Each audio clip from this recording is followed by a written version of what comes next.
daqueles leitores da Bíblia que pula a genealogia? Às vezes eu pulo também. Mas eu quero te mostrar que às vezes quando nós pulamos, nós podemos estar perdendo informações importantes.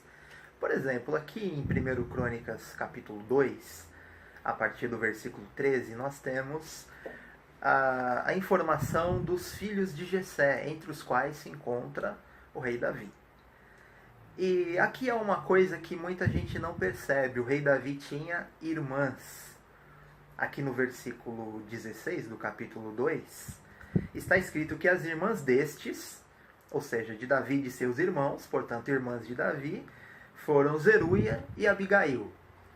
E aí você fala, tá, e daí? O que dizem esses nomes? Só me informam que eles tinham irmãs? Não só isso. Aqui nos versículos seguintes, o próprio 16 diz que os filhos de Zeruia foram 3. Abisai, Joabe e Azael. E se a tua memória está boa, se você é um leitor da Bíblia, você vai perceber, você já notou, que Joabe foi o líder do exército de Davi e que o acompanhou durante toda a sua vida. E aqui no versículo seguinte, está escrito que Abigail, a outra irmã de Davi, deu à luz a Amasa. E aí você fala, quem que foi Amasa? Amasa também foi líder do exército de Davi. Agora veja o que nós conseguimos fazer com estas informações aqui. Joabe foi aquele que matou o filho de Davi, Absalão, quando Absalão se rebelou. Ainda que ele tenha ouvido de Davi para não fazer mal ao jovem Absalão, Joabe foi e matou Absalão contra a vontade de Davi. Se você está juntando as peças, você já percebeu que se Joabe era filho da irmã de Davi, ele era sobrinho de Davi. E, portanto, Absalão era seu primo. Então Joabe não matou apenas o filho do rei, se é que podemos dizer apenas, ele matou o seu próprio primo. E a Bíblia nos diz que quando isso aconteceu, o rei Davi tirou Joabe do seu posto e colocou quem? Amasa. E sendo Amasa filho de sua irmã, ele era também sobrinho de Davi. E ele era, portanto, primo de Amasa. E você sabe o que Joabe fez com Amasa. Joabe matou Amasa, portanto, seu primo, e tomou o seu lugar de novo como líder do exército de Davi.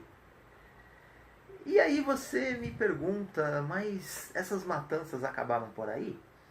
Antes disso, você já sabe que Absalão, filho de Davi, matou Amnon, seu próprio irmão, porque este havia estuprado a própria irmã, Tamar, segundo está relatado na Bíblia.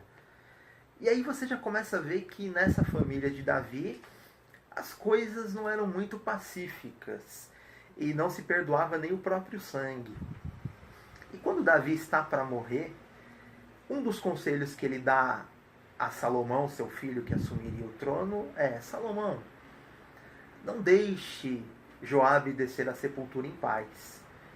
Isso é um eufemismo para o homicídio. Davi estava pedindo ou ordenando a Salomão que matasse Joabe, seu próprio sobrinho. E se você fez as contas, você percebeu que Salomão era primo de Joabe. E segundo a Bíblia, Salomão foi e executou Joabe. Ou seja, o que isso tudo quer dizer no meio dessa matança toda?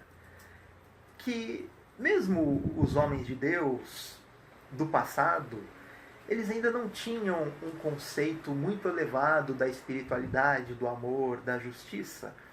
E eles derramavam sangue por qualquer coisa.